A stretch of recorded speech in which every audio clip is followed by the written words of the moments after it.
Asyhadu an la ilaha illallah wahdahu la syarikalah wa asyhadu anna Muhammadan abduhu wa rasuluhu la nabiyya ba'dah. Allahumma shalli wa sallim ala sayyidina Muhammadin wa ala alihi wa ashabihi wa man tabi'ahum bi ihsanin ila yaumiddin. Amma ba'd. Fa ya ibadallah, usikum wa nafsi bi taqwallah, faqad fazal muttaqun. Qala Allah Ta'ala fil Qur'anil Karim, a'udzu billahi minasyaitonir rajim. Bismillahirrahmanirrahim.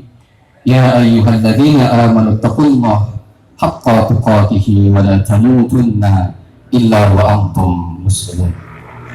Wa qala ta'ala, ya ayyuhalladzina amanu taqullaha wa qulu qawlan sadida yuslih lakum a'malakum wa yaghfir lakum dhunubakum wa may yuti'illaha wa rasulahu faqad faza fawzan 'azima.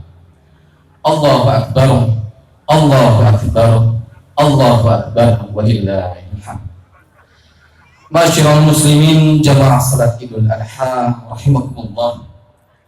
Marilah kita senantiasa panjatkan rasa syukur kepada Allah Subhanahu wa Ta'ala, karena pada pagi hari ini kita masih diberikan nikmat dan karunia untuk melakukan sholat sunat Idul Adha di tempat yang penuh berkah ini, insyaallah. Demikian pula kita diberikan kesempatan bertemu keluarga kita, sahabat kita, tetangga-tetangga kita yang mungkin jarang kita temui di hari biasa. Karenanya ini adalah waktu yang istimewa yang disediakan untuk kita umat Islam di seluruh penjuru dunia. Oleh karena itu, mari kita pergunakan nikmat yang telah Allah berikan kepada kita dengan sebaik mungkin untuk meningkatkan ketakwaan kita kepada Allah Subhanahu wa Ta'ala yang diwujudkan dengan menjalankan perintah dan menjauhi larangannya. Salawat salam semoga senantiasa tercurah kepada baginda Nabiullah Muhammad sallallahu alaihi wasallam, seorang manusia mulia dan nabi terakhir yang dipilih oleh Allah Subhanahu wa Ta'ala untuk menjadi uswah hasanah, teladan terbaik bagi seluruh umat manusia sepanjang masa.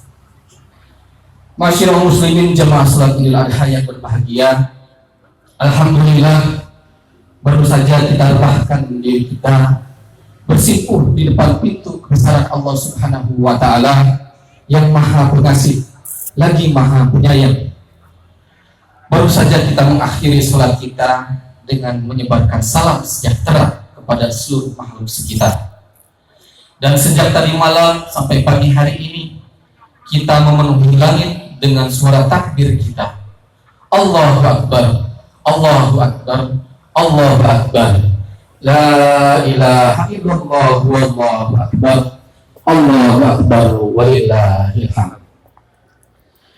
Di belahan dunia lain, di Mekah Al-Mukarramah, jutaan umat Islam dari segala penjuru dunia berdatangan dan berkumpul di tanah suci melakukan ibadah haji.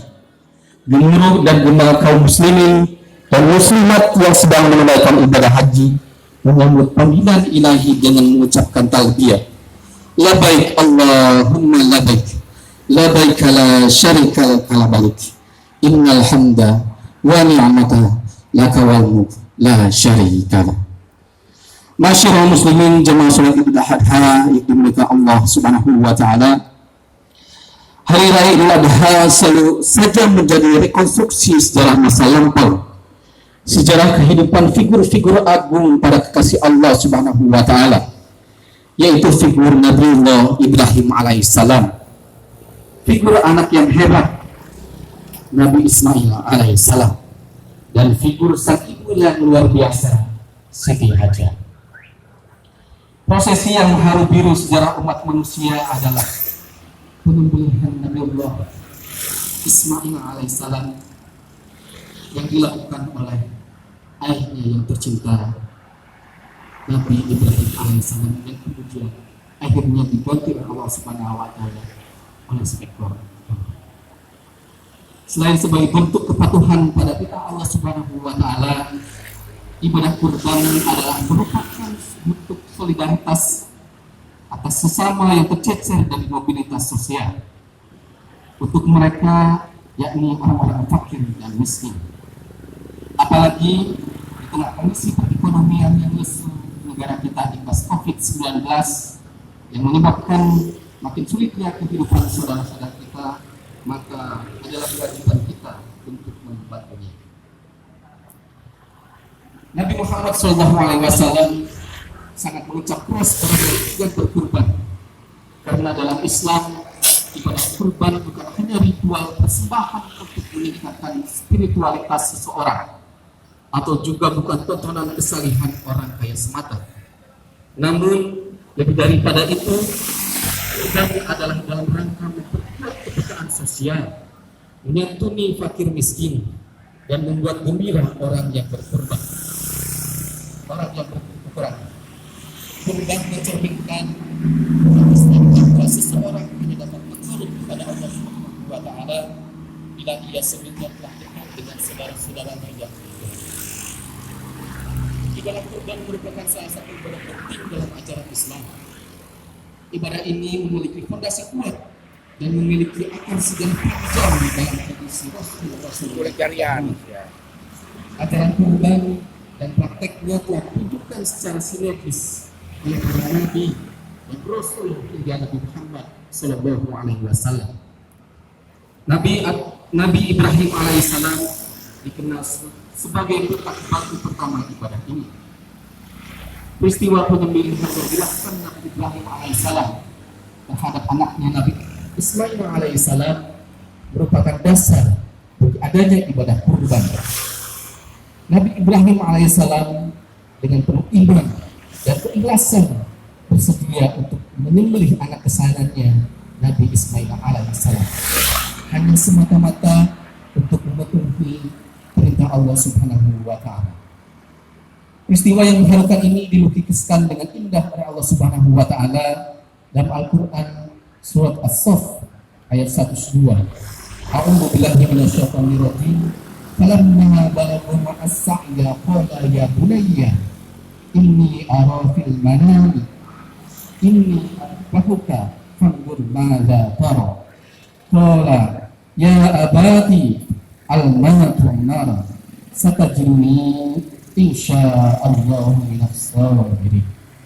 Maka tatkala Nabi Ismail sampai pada umurnya dan berusaha bersama-sama Nabi Ibrahim alaihissalam, maka Nabi Ibrahim berkata, wahai anakku, sesungguhnya aku melihat dalam mimpi bahwa aku bermimpi. Maka pikirkanlah apa pendapatmu, wahai Ismail. Maka Ismail menjawab, wahai bapakku, kerjakanlah apa yang telah diperintahkan Allah Subhanahu wa Ta'ala kepadamu. Insya Allah kamu akan mendapatiku termasuk golongan orang-orang yang sabar. Ini adalah ujian ketaatan Nabi Ibrahim kepada Allah Subhanahu wa Ta'ala. Di kemudian hari, pengorbanan ini menjadi anjuran bagi umat Islam untuk menyembelih hewan kurban setiap tanggal 10 Zulhijjah dan bulan 11.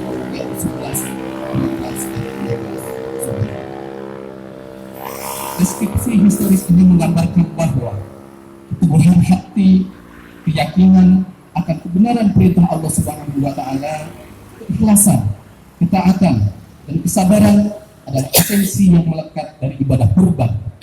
Nilai-nilai ini telah diimplementasikan dengan baik oleh Nabi Ibrahim alaihissalam dan Nabi Ismail alaihissalam dalam peristiwa yang mengharukan tersebut. Kesanggupan Nabi Ibrahim alaihissalam menyembelih anak kandungnya sendiri Nabi Ismail alaihissalam bukan semata-mata didorong oleh perasaan taat, setia yang berbeda atau yang biasa kita sebut taklid, tetapi meyakini bahwa perintah Allah Subhanahu wa Ta'ala itu harus dipatuhi. Bahkan Allah Subhanahu wa Ta'ala memberi perintah seperti itu sebagai peringatan kepada umat yang akan datang, bahwa adakah mereka sanggup mengorbankan diri, keluarga, dan harta benda yang disayangi demi menegakkan perintah Allah Subhanahu wa Ta'ala? Dan adakah mereka juga sanggup memikul amanah sebagai khalifah Allah di muka bumi? Allahu akbar, Allahu akbar, Allahu akbar, walillahil hamd. Kaum muslimin yang berbahagia, kurban adalah simbolisasi pengorbanan sebagai ibadah untuk mendekatkan diri kita kepada Allah Subhanahu wa taala. Dalam ibadah kurban, nilai yang paling esensial adalah sikap batin kita berupa keikhlasan, ketaatan, dan kejujuran. Tindakan lahiriah tetap penting kalau memang muncul dari niat yang tulus. Sering kita digoda oleh setan agar tidak melaksanakan ibadah kurban karena khawatir tidak ikhlas.